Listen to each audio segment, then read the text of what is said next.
Okay. Welcome to today's Ethnic Media Services Weekly National News Briefing. I'm Sandy Close, EMS Director.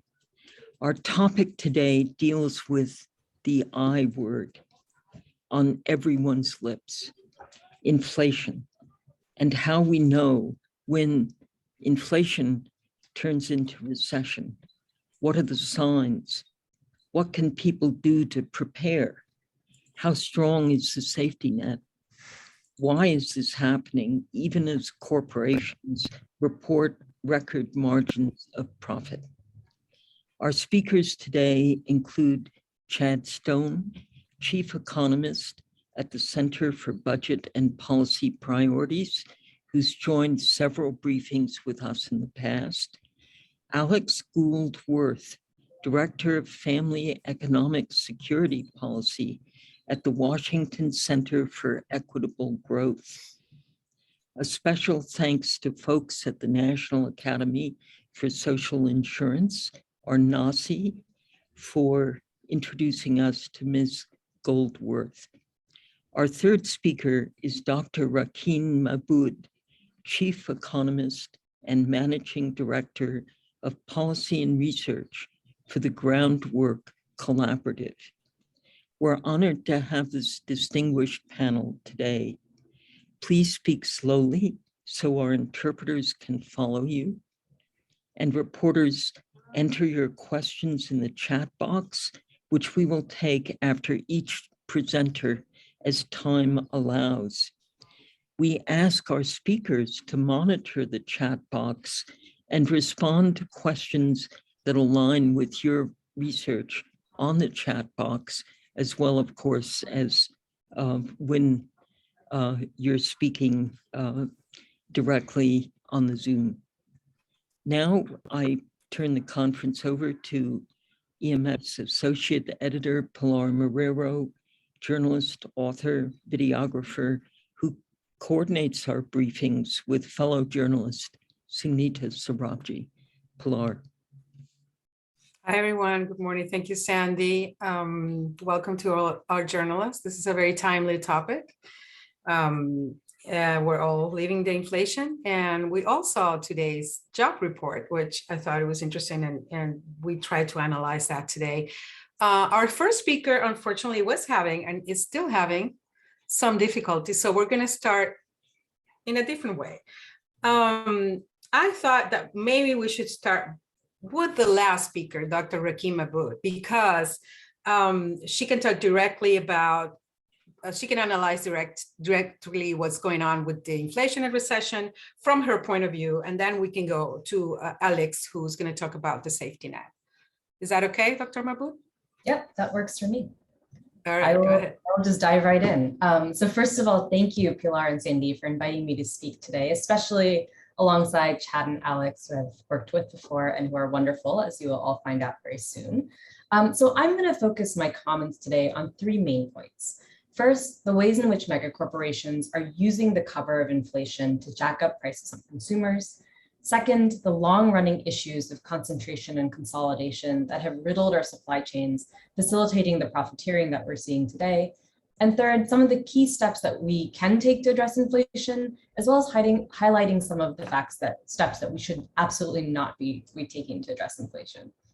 So there are a range of factors that have been driving inflation over the last year or so, including increased and shifting demand, as well as supply chain disruptions resulting in bottlenecks and supply shortages. And corporations across the economy are citing these challenges as the reasons for why their prices are going up. So while increased demand could certainly be, Remember to slow down, Dr. Mabud. Corporate profits, yep. The 70-year record high in corporate profit margins, despite rising input costs that would normally eat into margins, shows us that mega corporations are taking advantage of this crisis to pad their profits by passing along more pricing than is justified by rising input costs alone. So in other words, very real price increases are giving firms cover to pad their profits and raise prices on consumers even more than their input costs would justify. So my organization, the Groundwork Collaborative, has combed through hundreds of earnings calls over the last year or so to understand why it is that profit margins are at a record high. And in these calls, executives tell their investors about the last quarter's performance, as well as what investors can expect in the coming quarters. So over and over in sector after sector, the message from corporate America is clear. CEOs are telling their investors that the current inflationary environment has created opportunities to extract more and more from consumers by raising prices.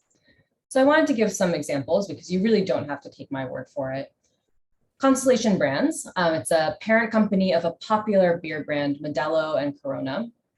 On their Q3 earnings call in January, Constellation CFO said, quote, "As you know, we've had a consumer set that skews a bit more Hispanic than some of our competitors. And in times of economic downturn, if you will, or weakness, they tend to get hit a little bit harder and recover a little bit slower. So we want to make sure that we're not leaving any pricing on the table. We want to take as much as we can," end quote.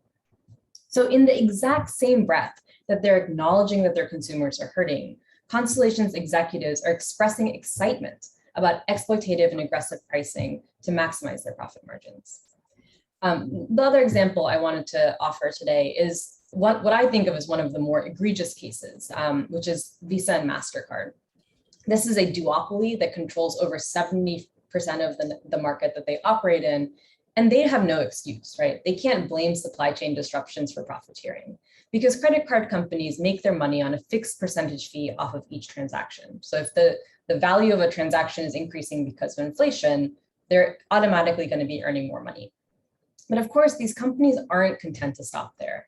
Both Visa and Mastercard reported this year that they'd be raising the fees themselves, right? So even that cut that they're taking off the top, they're just increasing that cut. So in short, Visa and Mastercard are using the power afforded through their market power, their control over this market, to raise fees on small businesses and consumers who have nowhere else to go. And again, don't have to take my word for it. There's also a lot of quantitative data that backs this up, right? So there's analysis from the Economic Policy Institute that found that nearly 54% of recent inflation can be attributed to corporate profits, which is in contrast to the 11.4% stake that corporate profits had in rising prices between 1979 to 2019. And then the Roosevelt Institute published a new report recently that finds that corporate profits hit record highs in 2021, and corporations increased prices at the fastest rate in decades. It also detailed that the corporations on average charge consumers 72% more than their input costs compared to 56% pre-pandemic. So this is a widespread problem. It's something that we're seeing consistently across sectors and across different companies. And in particular, it hits small businesses, right? Because small businesses don't have price setting capability. They can't set prices the way big companies can. They have to sort of swallow those costs and pass them off to their consumers. And often that results in them losing their market share because consumers abandon them for the Walmart down the street that can negotiate better prices or can be first in line for goods in the supply chain. So to go one layer deeper, as I've been saying, these mega corporations are able to get away with aggressive and extractive pricing precisely because of the current inflationary environment. And in part, that's because consumers, there's information asymmetry. Consumers know less, consumers know that prices are going up, and they know that maybe some of the input costs for a company are going up, but they don't necessarily know how much of that price increases that they're experiencing at the store is because of input costs rising, and how much of that is corporations going in for another spoonful of sugar. But I think the question remains, why is it that corporations have so much power to profiteer in a moment of a crisis? And the answer really starts well before the pandemic, decades in fact. And it's that we spent 50 years allowing business executives and shareholders to really take control of our supply chains. They built a system that they called the just-in-time system that shaved off any sort of fail-safe, any sort of cost in order to maximize their short-term returns for their shareholders over an effective system that actually delivers goods on time. So that means that when we have shocks like a pandemic or a war or other sort of economic crises, we experience bottlenecks and shortages that drive up prices. And again, during moments of those crises, big corporations can use their dominant market power to jack up prices beyond what we would expect given their input costs by hiding under the cover of inflation. So the way I often describe it is that every crime needs a means, motive, and opportunity.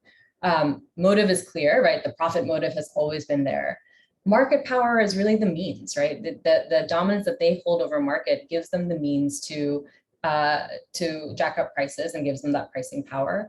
And then crises like the cover of inflation and increasingly the cover of a war is giving these companies an opportunity to actually, lay out this tactic.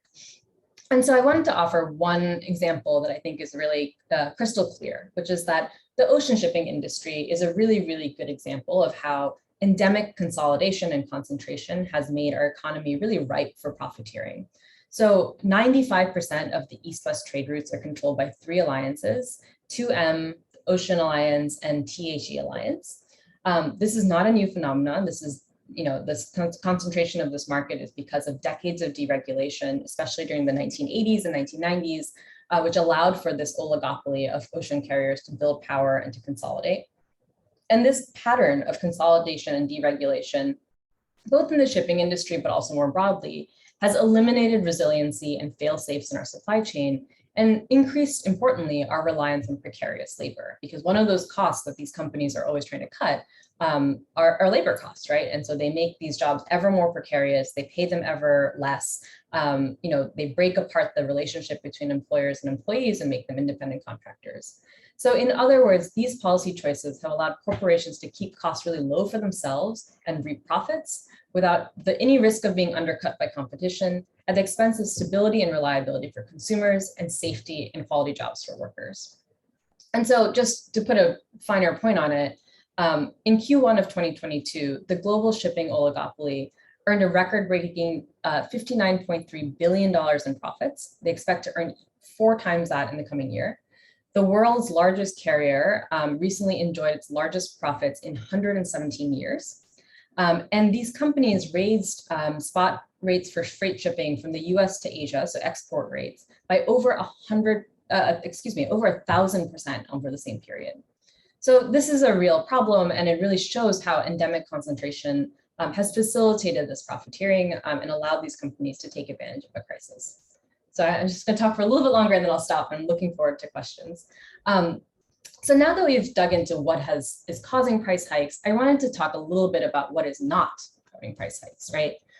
So the two often that you hear in the news are worker wages and investments in our economy, like the ARP, the American Rescue Plan. So just some basic research shows us that those two things are not a factor in what is driving inflation right now. A recent analysis by Economic Policy Institute found that less than 8% of inflation could be attributed to rising labor costs. And in fact, even in today's jobs report, we saw that wage growth is starting to decelerate, which is bad news for workers, to be clear. We want workers who have a really low baseline of wages to experience higher wages. Unfortunately, rising wage growth does give fuel to the fire that somehow the Fed needs to take care of this, which I'm going to talk about in a minute. On the other hand, Mark Zandi, who's the chief economist of the ratings agency Moody's, found that government spending, like the American Rescue Plan, accounts for 0.1% of the 8.6% of inflation we're seeing. So absolutely minuscule. So some economists have said that we need to aggressively raise interest rates, crush wage growth, and raise the unemployment rate in order to tamp down inflation. But this remedy for inflation would be worse than the disease itself. And I'm sure Chad is going to get into this in his comments as well. Artificially pushing the economy into recession by aggressively raising interest rates would be catastrophic for Black workers and other marginalized workers who face sky-high unemployment rates, even when the headline numbers are relatively strong. Even in the best of situations, Black workers consistently have double the unemployment rate of white workers. So choosing to condemn millions of workers to crisis-level unemployment rates is very obviously a horrific and harmful policy choice that will weaken our economy and backtrack on the important gains workers and families have experienced in this recovery. Turning to the Fed to solve all of our inflation problems also reflects a fundamental misunderstanding of why we have rising prices in the first place. And, as I've talked about today, the issue is not high demand. In fact, we should have a system that is able to be responsive to ebbs and flows of demand, right? Instead, our issue is that we have broken supply chains, unbridled corporate power, and pandemic profiteering. So constraining demand by making people poorer, which is exactly what aggressive interest rate hikes would do, is deeply flawed and dangerous to the economic well-being of marginalized workers in particular.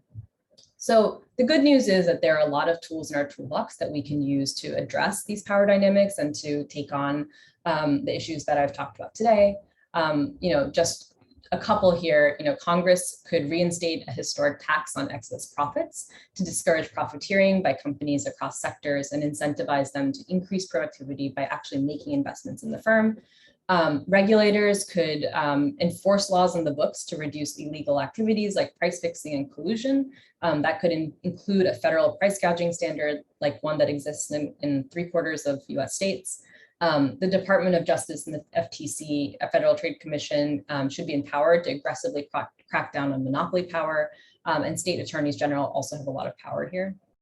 And then the last thing I'll say is, investments are critical. Yes, we must invest in our supply chain. We should build a system that actually works, but we care about inflation because we care about people's lives, right? We care about people's ability to live a good life. And so making investments that make life easier for people in healthcare, in housing, in a care infrastructure, in climate, enacting policies that strengthen labor standards and protection, all of those are an important role in building an economy that allows people to live a good life. And that has to be seen as part of this toolbox and toolkit that we have. Because ultimately right now, the inflation we're facing is a problem with deep roots, and there's no surface level solution that's going to get rid of it. And so I'll stop there, and I'm really looking forward to your questions and Alix and Chad's comments. Thank you so much, Dr. Mabud. So we get that inflation is a problem for people. We also get that what the government or what the Fed has been doing, raising interest rates, could be a problem for the economy, because if they go too far, it can create a recession. So we'll have Chad explain all of that later. But what can the government do? I mean, in other countries, you have price controls, which is a no-no for the US. I don't think we've ever had that. But we had President Biden go on Twitter a few days ago and directly call on gas companies to lower prices, because he said that the way they are increasing prices is not commensurate with the increase in production costs, just what you just said. Mm-hmm. What should the president do? And is this any effective? There's any effect to President Biden calling on companies to lower prices like this without forcing that? Yeah, I mean, I think, late last fall, we saw President Biden call out the meatpacking industry and lifted up how profiteering was happening in the meatpacking industry.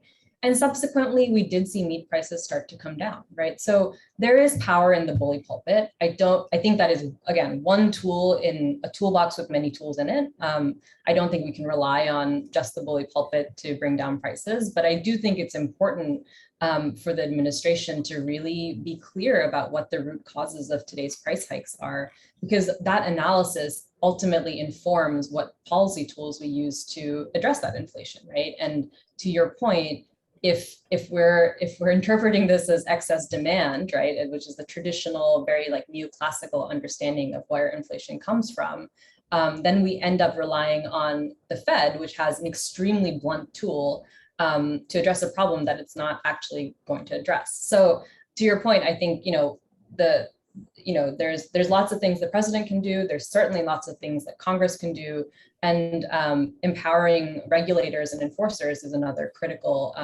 body of folks who can really take this issue on.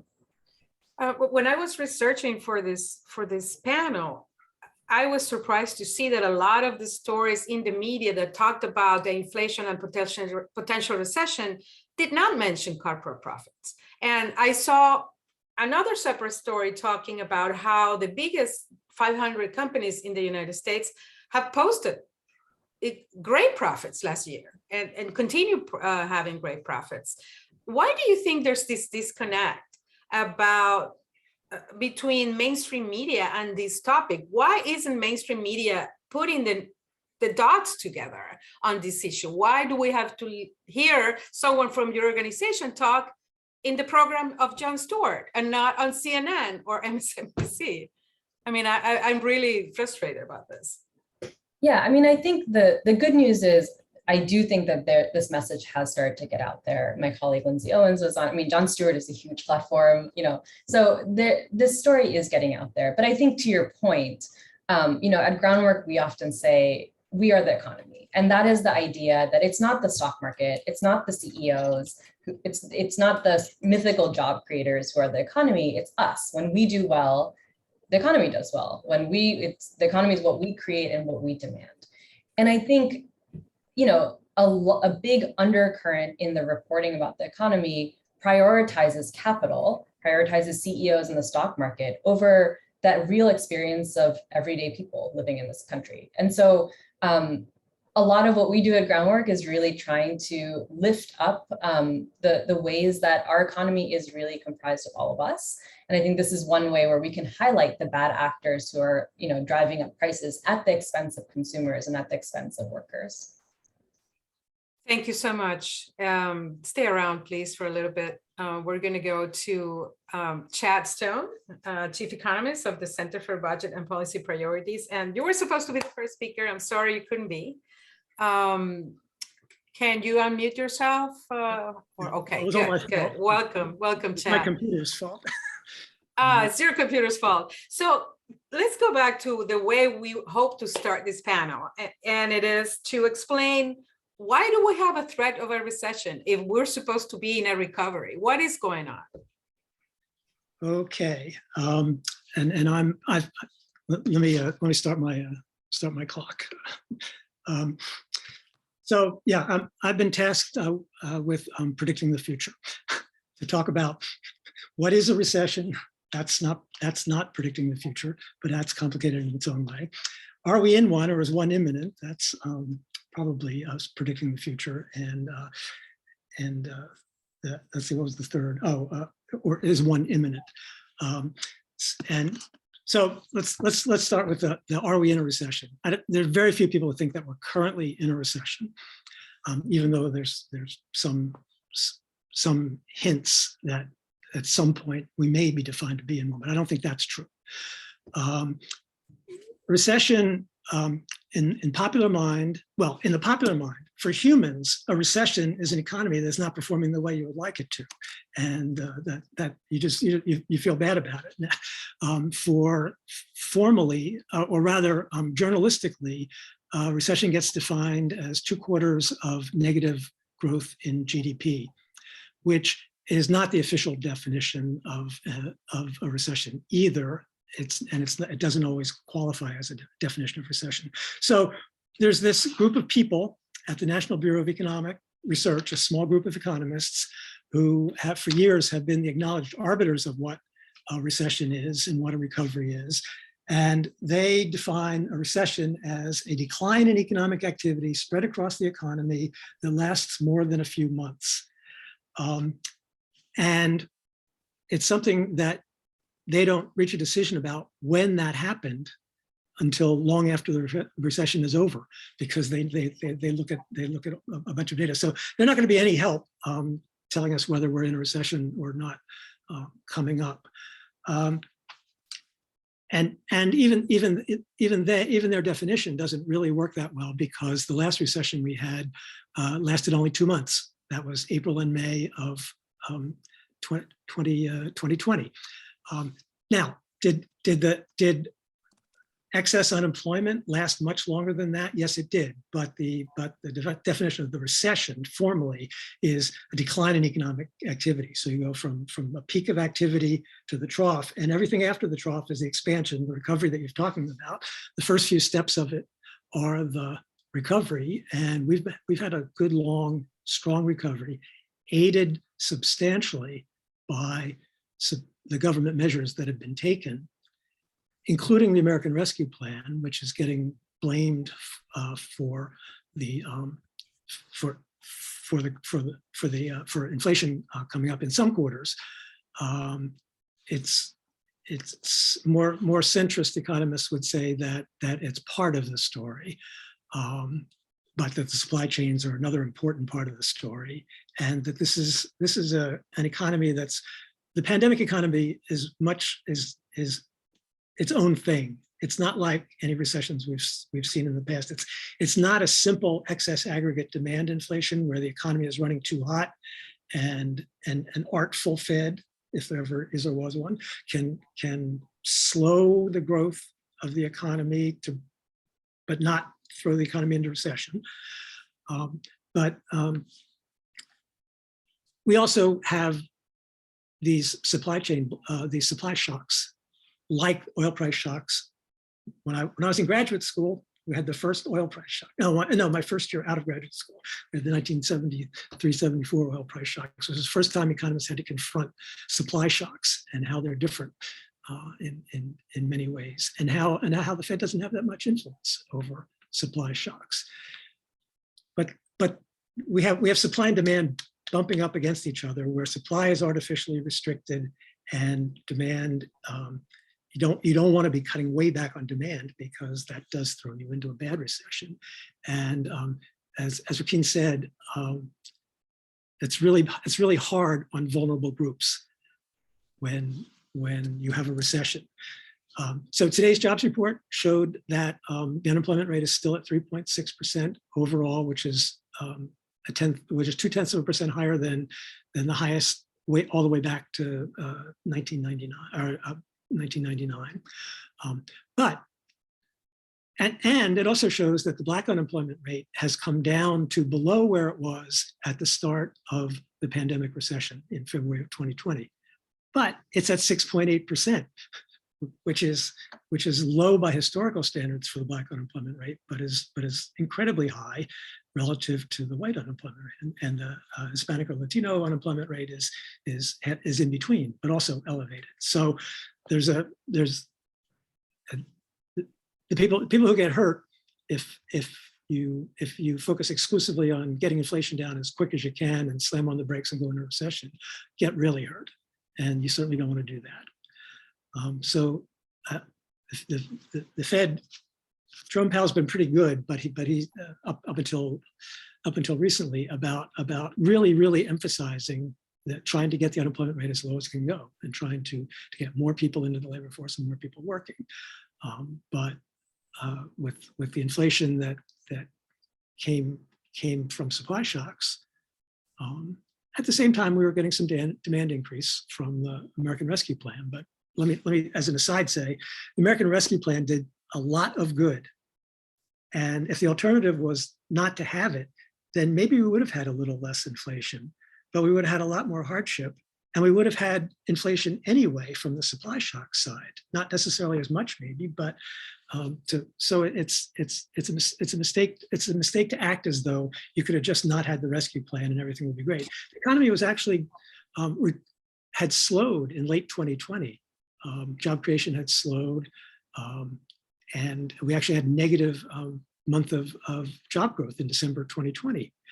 But the end of the year package of relief measures in 2020 and the American Rescue Plan gave juice to the recovery, and we've had a long string of positive job numbers and substantial reductions in hardship.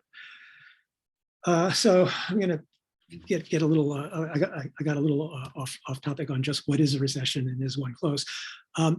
The folks that the forecasters that I pay attention to are raising the probability of a recession, because what the Fed is trying to do is really thread a needle that's very hard to do, and there's lots of downside risks from too much tightening that are probably stronger than not tightening enough fast enough. There's a debate about what happens with inflation expectations in the future, and that complicates the analysis. But so the risk of a recession is heightened because of the inflation that we're fighting, and I am skeptical that we have a lot of good policies for addressing inflation. In the short run. and it's a short run problem right now. We need to get inflation. We need to make it look like inflation is coming down so that people believe that policy is working.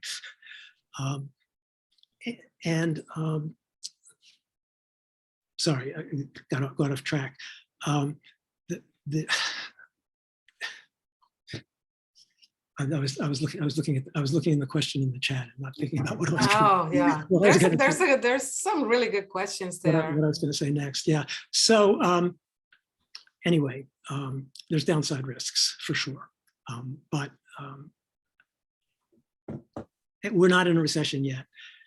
Okay. The current forecast by people I trust, the current guesstimate by people I trust suggests that if an inflation comes, it'll be relatively shallow. Still, we have the demographic groups that get hurt even by a short, shallow recession. And so I think we should think about, as policymakers, having really targeted safety net programs, relief programs that can help the most vulnerable folks if a recession comes. We don't have those in place now. We're scrambling to get any kind of additional policy in. So maybe I should just stop there and answer some questions. Yeah. Thank you so much, Chad. Okay, we have Orhan. Orhan, are you there? You had several good questions. Can you identify yourself, your news organization, and ask at least one of your questions to Chad? Yeah, hi. Yes, this is Orhan from the Zaman America. So, I mean, supply chain is getting the normal as before the COVID-19 pandemic. So, but still, all prices are high. So we were expecting, I mean, there is some supply chain through the China, but everything, it seems normal until, I mean, as far as we know. But the price is still high. Do you think this high price is going down by itself? This is the first question. And do you think the Fed didn't act on time to control the inflation? Do you think they read what's going on in the future and how they need to act? I mean, did they act on time, or they? I'm not sure. So there is some questions on it. And last question.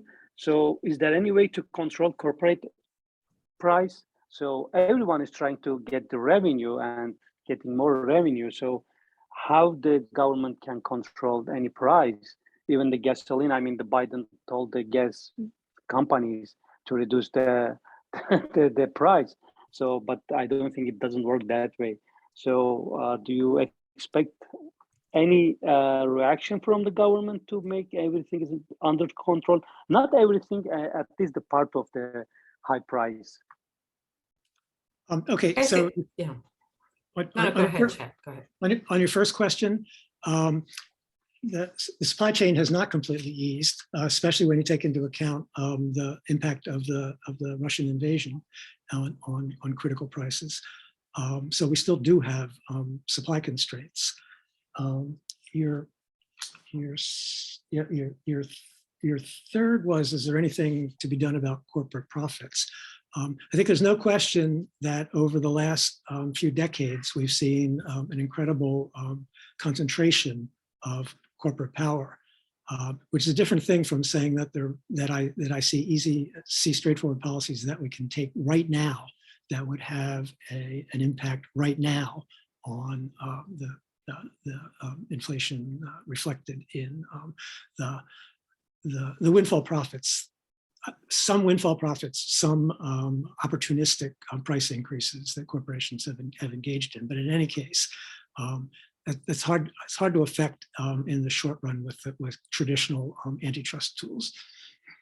And I forgot what your middle question was. I'm sorry. It's all right. We need to move on. Okay. So Sunita, ask your question, please. Chad, good to see you again. And so I wanted to ask you, you've spoken at previous briefings about the impact of the gig economy, and I wonder, does the jobs report reflect the number of people that are in the gig economy, and more importantly, the informal economy that's not defined by the gig economy? Yeah, I'll see if I get this right. It's complicated so there's two aspects to the jobs report. One is asking employers, how many people do you have on your payrolls? And because of complications with the way gig workers are treated, in fact, perhaps illegalities in the way gig workers are treated, they're not likely to be counted in the payroll employment statistics. The household data ask people, how many people in your household have a job? And if you have a gig job, you would most likely say you reported it. So they would be in the household employment statistics. And there's a disconnect between the household data and the payroll data. The Bureau of Labor Statistics tries to have a supplemental measure that looks at them on a comparable basis, but that would involve to make the household comparable to the payroll, you'd have to throw out the gig workers. So that doesn't help either. Thank you, Chad. So I think we're going to move on to our third speaker, and then at the end, we can take up any questions that are left in the chat. So we welcome now Alix Gould-Werth. She's Director of Family Economic Security Policy at the Washington Center for Equitable Growth. Alix, welcome. Thanks so much for having me. Let me quickly share my screen because I think it's sometimes easier to understand when there are pictures. Can you guys see that? Yes. Okay, excellent. All right, so yeah, my name is Alix Gould-Werth. I work at the Washington Center for Equitable Growth, and I appreciate you having me here to talk to you about what will happen if a recession does indeed hit. So I'm going to cover in my remarks who will be most affected and what supports will be available to them, really building on Rakeen and Chad's comments. So the bottom line here is that recessions harm members of disadvantaged demographic groups the most. Each recession is slightly different from all the other recessions that precede it. And like Chad mentioned, the COVID recession was very different from the Great Recession, the recessions of the 90s and 80s. The COVID recession was the first to especially impact the service sector and to especially impact women. But generally though, across recessions, we see a pattern where workers of color, low educated and low income workers are the first to experience job and income loss and really bear the brunt. So this picture kind of illustrates this in the context of the COVID recession. The blue bars in the chart show that during the COVID recession, adults in households with the lowest incomes were the most likely to report the loss of money from employment. The orange bars show that Latino, Black, and Asian American workers will all more likely to report this loss of employment income than white workers. And then if we turn to the purple bars, we can see that workers with bachelor's degrees, the most advantaged workers in the labor market, are the least likely to experience this loss of employment income, right? And this pattern holds across recessions. People who are members of other disadvantaged demographic groups are also likely to bear the brunt of the crisis. For example, you can see here that during the COVID recession, US workers born in other countries were more likely to lose jobs than those born in the United States. We also saw a similar pattern during the Great Recession, though interestingly, foreign-born workers recovered more quickly than workers born in the United States during the Great Recession. And then, in the past, we haven't collected great data on workers' bisexual orientation, gender identity, but we've started doing that. So we can see that across age groups during the COVID recession, lesbian, gay, bisexual, transgender, and queer workers experienced higher rates of job loss than workers that didn't identify as lesbian, gay, bisexual, transgender, and queer. Okay, so yeah, we can see that there are these problems where the recession is most impacting the most vulnerable workers. what can we do for those workers who are experiencing job loss and having difficulty making ends meet during recessions? Well, unfortunately, in the United States, the income support system that we have in place is weak. So it is composed of programs like Temporary Assistance for Needy Families, which is the cash welfare program that serves families with kids, a Supplemental Nutrition Assistance Program, SNAP, which is formerly known as food stamps, programs that serve people with disabilities like Social Security disability insurance and supplemental security income, housing and childcare subsidies, which are very limited in their number and their availability, Social Security retirement benefits, and unemployment insurance. If you take a look at kind of the full system that's formed by these individual programs, you'll see that many people who are affected by recessions are going to be left behind by these programs. So many or all of them are only available to specific subpopulations, like people with disabilities, older adults, or families with kids. They tend to have onerous eligibility criteria, really hard to apply for and stay eligible for, and are generally not available to big groups of people like undocumented people and other groups of immigrants. They're burdensome to apply for. Many of them can only be used to purchase specific items, and in general, they provide too little money. So unemployment insurance is the main program that's designed to kick in during a recession to help workers that suffer job and income losses, and also really importantly, to stabilize the macro economy. So I'm going to turn to that program in depth next. But first, I just really quickly wanted to mention excluded worker funds. So like I mentioned, undocumented workers, other groups of immigrants are rarely eligible for these federally provided benefits. So during the COVID pandemic, some states like New York, California, New Mexico, and Oregon created excluded worker funds that would bring income supports to these workers and other people who didn't qualify for federal assistance. So this is a really important place, I think, to see reporting and to shine a light on the ways that states are kind of filling holes in the federal system. Okay, so let's turn to unemployment insurance. So kind of the bottom line here is that the unemployment insurance system that we have right now is not ready for the next crisis. So why is this? I think it's really important to go to the root of the problem, and that is that the unemployment insurance system is starved for resources.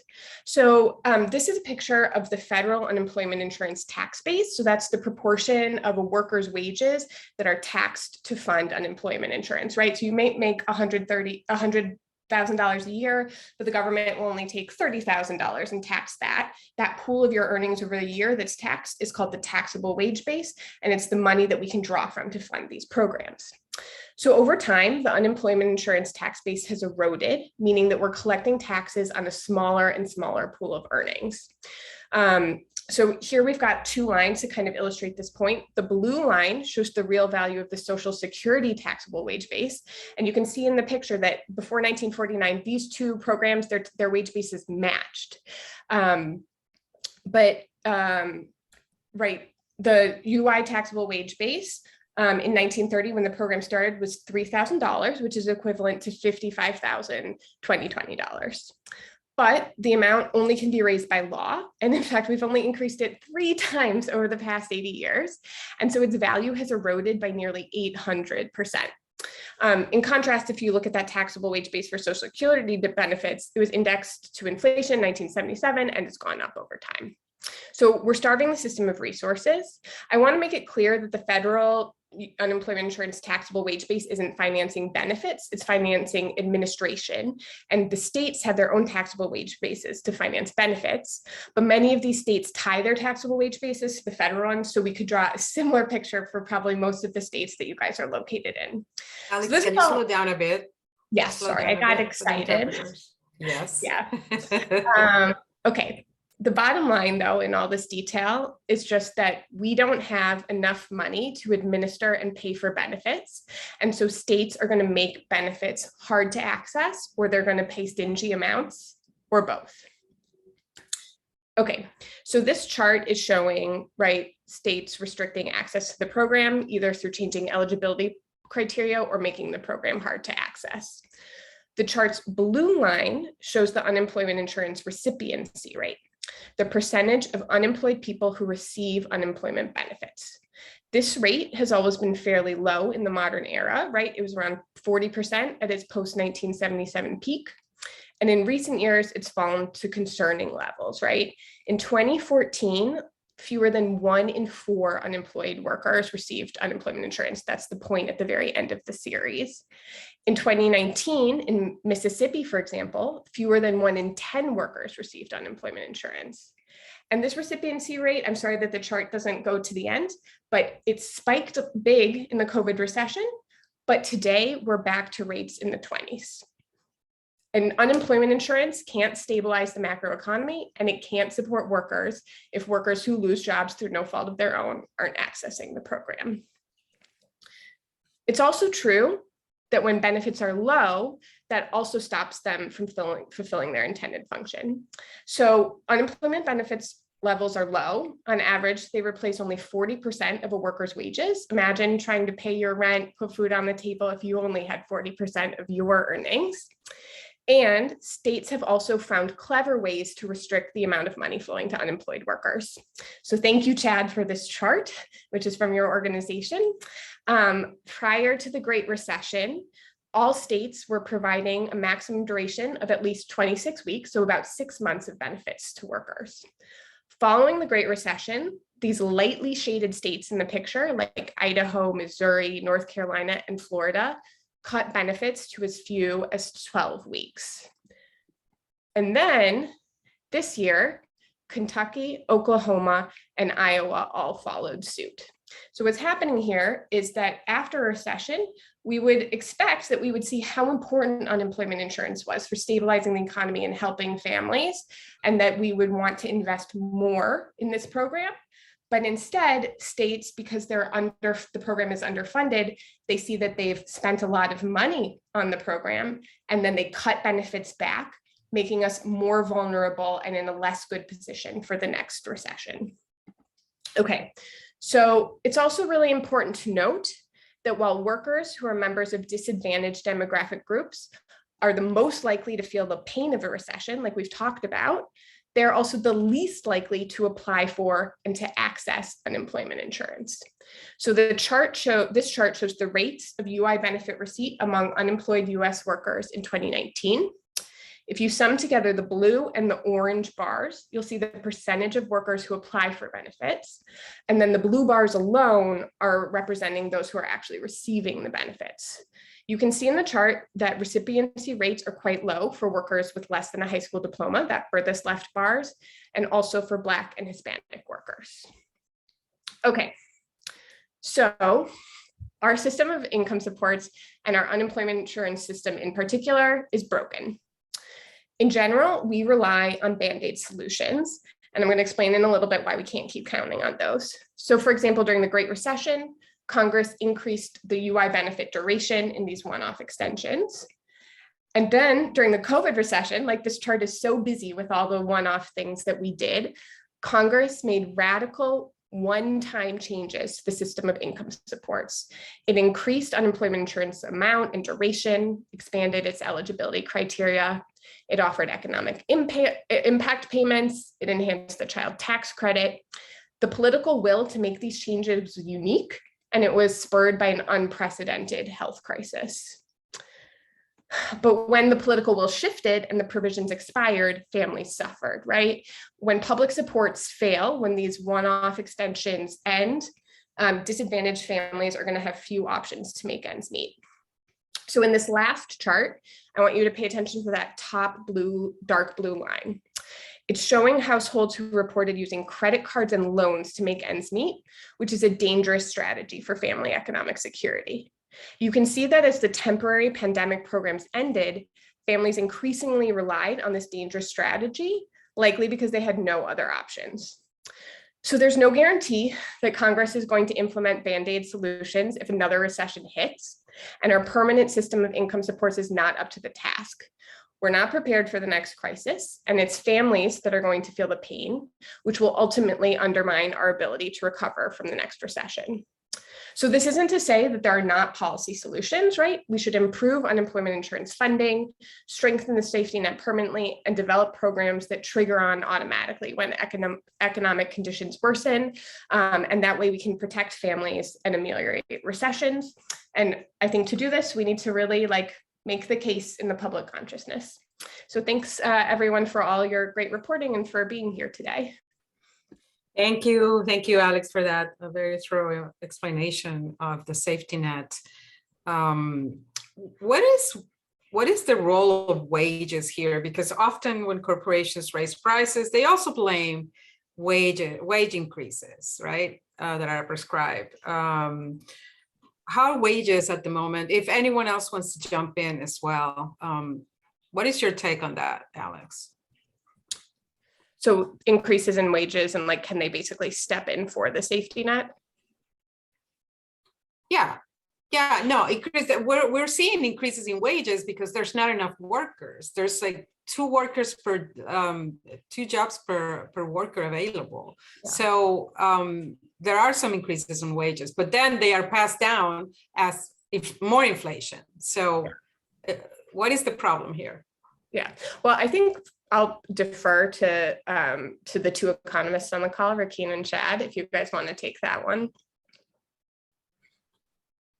I can start and then maybe kick it over to Chad, unless you want to start off. Chad. Yeah, go ahead. Okay.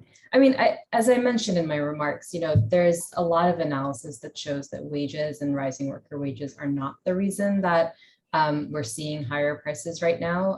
There is really good analysis from Josh Bivens at EPI that shows that wages comprise about 8% of the recent price hikes, and that's relative to, I think he put it at almost over 50%, 54% of current inflation is being driven by corporate profits.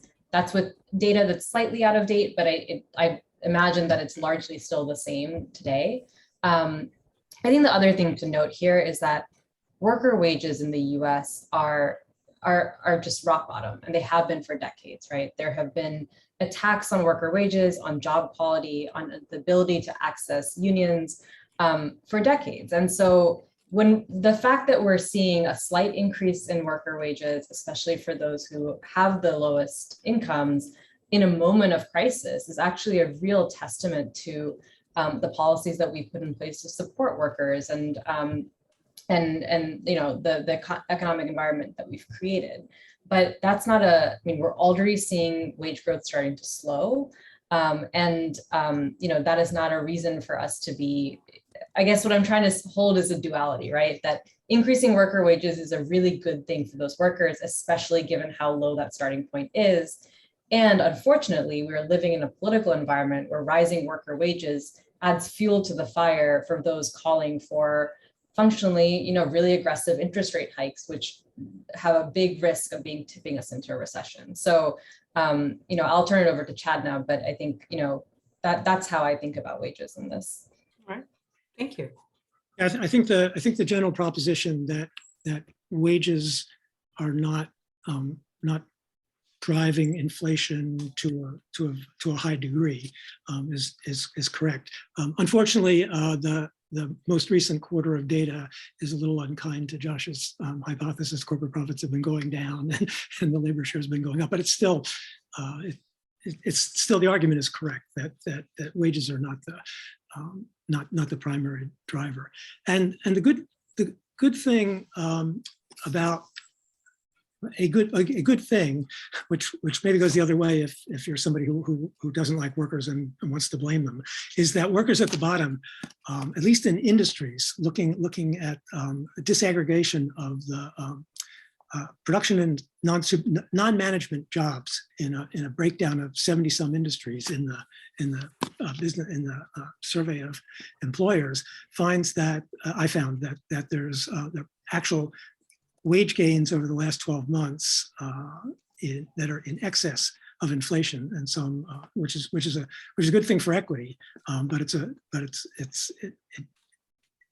cuts the other way if you're trying to argue that wages don't have anything to do with it. But I should say that that's not a lot of people that are.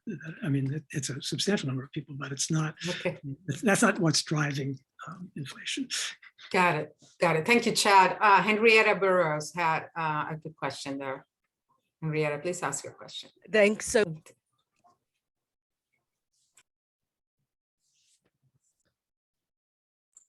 we cannot hear you. I think I lost my, hold on. We can't hear. Why don't you read Henrietta's question? can you hear me now? Okay, I thought it was my headphones. Okay, Alix mentioned increasing safety nets and social supports, but what are the chances of this with conservatives wanting to cut the safety net, social security, and social programs? And we are likely to see Republican gains these midterms, so that's a very high chance. Alix? Yeah, I mean, I guess I want to be real with you. Like, I felt like we had a really exciting policy window, and I was so excited about changes that were on the horizon to really strengthen the safety net. And it is devastating that we didn't see that action directly following the COVID crisis when there was more political will. But I don't think that means that we should ever stop trying, and you never know what is going to happen. There's bipartisan compromises that are being discussed right now. The midterms have not yet happened. And I think that this is something, especially as we're talking more about the possibility of a recession, that people are waking up a little bit more to see the problems that we have in our safety net. And then the last thing I'll just say is going back to those excluded worker funds, you know, state governments are really powerful tools, and there's action that we can take that's not just at the federal level to protect people. I wanted to double click on Alix's point. I mean, I think the stakes are just too high for us to sort of see, you know, any sort of reforms or strengthening of the social safety net as a foregone conclusion. I mean, we have to keep fighting for them. One thing that hasn't come up in this conversation, but I think I just wanted to name, is it's not just in the period of recession that folks are hurt, right? And particularly folks who have been historically left out of progress. There's significant research from the Great Recession showing that the effects that people face of a spell of unemployment or, you know, a job loss has significant scarring effects for years in the future. So, you know, this is a strengthening our safety net. We can't just like let that go, and the stakes are just too high for people's well-being, and as a result, our economy's well-being. Thank you so much. We only have a couple of minutes, but I want to ask each of our panelists to tell us, reporters, what do you think we should concentrate on as we cover this issue? What would the focus be that we are doing? Chad? Okay, I think what we've been talking about at the end, which is the importance of being, I mean, leave aside the political constraints, the importance of being ready and recognizing that even if it's a mild recession, there are people that get hurt badly. And people have been touting the low unemployment insurance claims numbers over the last several months as an indication of a good economy. It may also be an indication of a really bad unemployment insurance system that's leaving out a lot of people that should be getting unemployment insurance. Yeah, absolutely. Alix, what should we concentrate on? Yeah, I mean, one thing I would love to see more stories about, especially from folks who are, you know, based in a specific state, is what is happening to the unemployment insurance system in your state. So really, you know, shining a light on what's going on in Kentucky and Oklahoma and Iowa, thinking about, you know, right after the pandemic, governors in many states walked away from free federal money for unemployment insurance. Like, what was the pain that people were feeling, and kind of use those stories to make the case for what we need to do going forward. Same folks that walked away from an expansion of Medicaid, right? Okay, and then finally, Rakeen. Yeah, thank you. It's a big question to end on. I mean, I think the reason I do this work is because, you know, I think people, when we talk about the economy, we often talk about it like it's the weather, or inflation's like the weather. It just happens to us, right? But that's not true. People have agency, and people fundamentally make up the economy. And I think to the extent that folks like you who are on the ground speaking to your communities, can actually lift up those stories as a reflection of how our economy is doing, that is just fundamentally important for all of us, right? For the work that I do, for the work that we're all trying to do in understanding what's actually happening in our economy. Because too often the stories that we get about the economy are from Wall Street and business leaders and CEOs, and they're not the ones who are, actually make up the system. It's all of us. So that's sort of that's how I would approach that question. Which makes the work that you all do more important because you are close to the community. Thank you so much to the three of you. Sandy, do you want to close it off? Just to echo your thanks, I just feel this has been so informative. And I think we tend to look at economic reporting, if you're like me, rather like approaching an algebra problem. You kind of mentally think, I'm not going to get this. But each of you has presented an approach which is doable. And for that, I really thank you for your time and your expertise. Thank you. Thanks, everyone.